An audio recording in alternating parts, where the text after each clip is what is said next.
ច្រើនណាស់បងប្អូនសាច់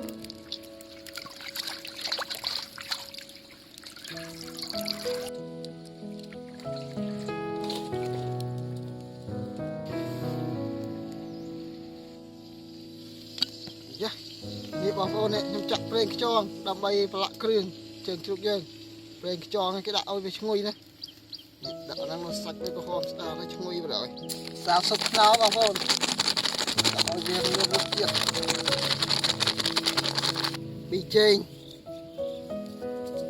ស្ករសយើងរោយតិចបាទបងប្អូនកុំឲ្យវាឆេះសក់បងវាឲ្យសក់មកបងមិនទេបងប្អូន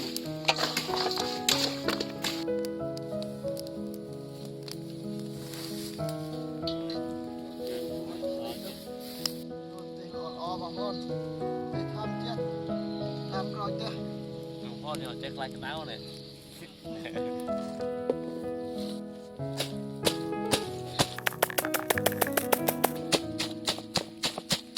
đây bằng phôn này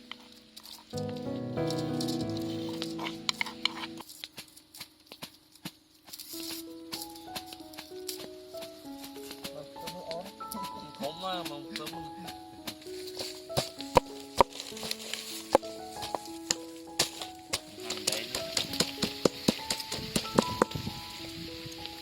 tầm so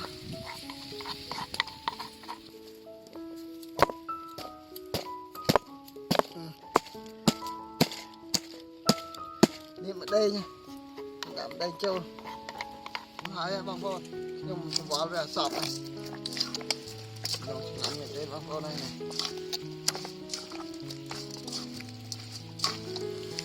hai thì ơi nhỉ rất là tây mà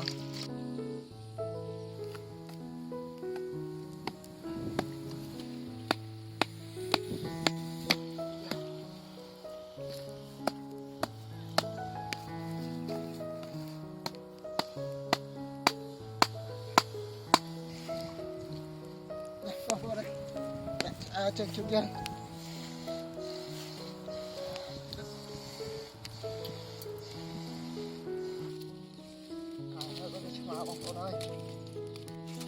bao giờ để sẵn trong mà cái bảo bố đấy chân chút nha wow sợ tê chập nó ao bảo bố này để là hormone đấy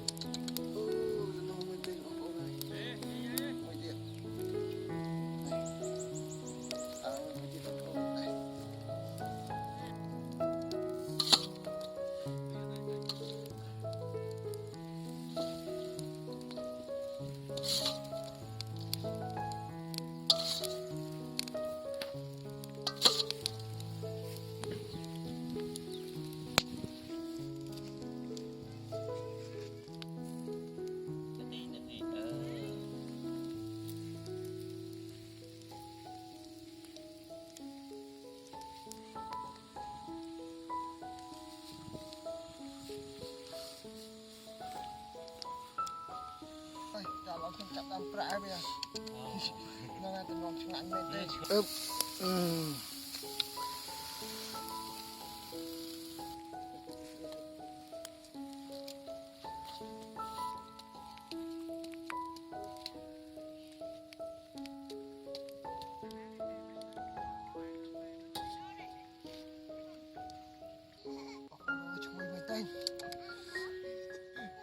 Dạ chiều bằng con sẽ ăn nóng rồi.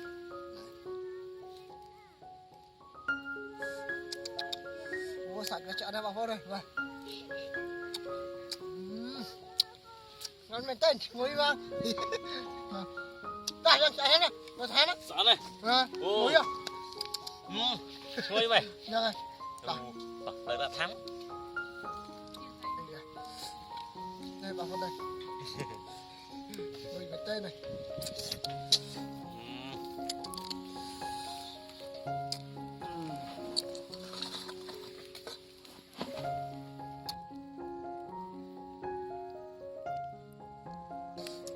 Chúc cho ai trong ăn ăn này rồi phụ dân bây giờ không bông ra được trong luôn này bà con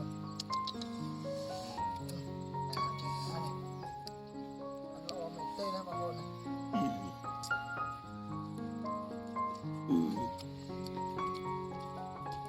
Rồi tắt lại.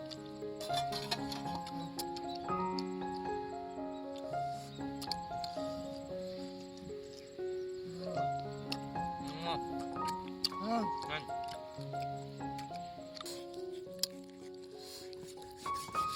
chụp ảnh về riêng phát tích bằng phone hành men bằng phone ơi này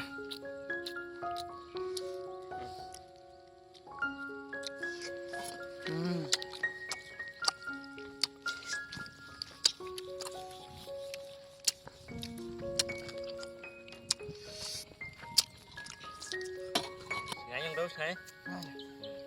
hành men bằng phone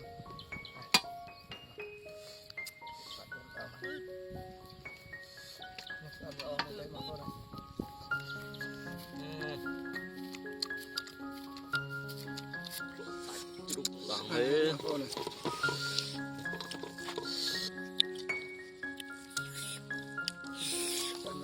Sẵn ổn á.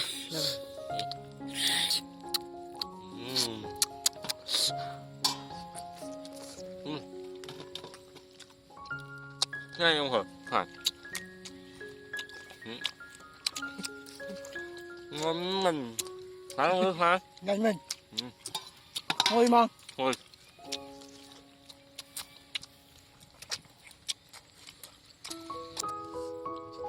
Bánh lại rồi anh. này con này lo mình tây Tầm hả?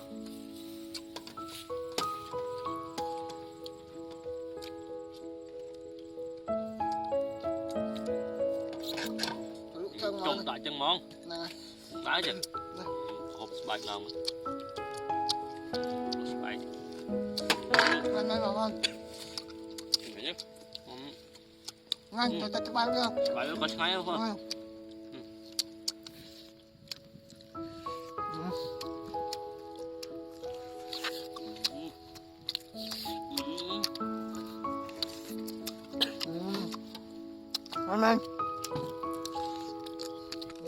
nhanh nhanh Xào muối không con?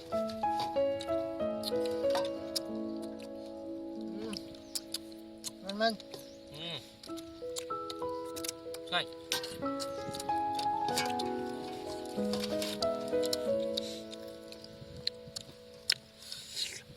bạn này ngon lắm bóng quá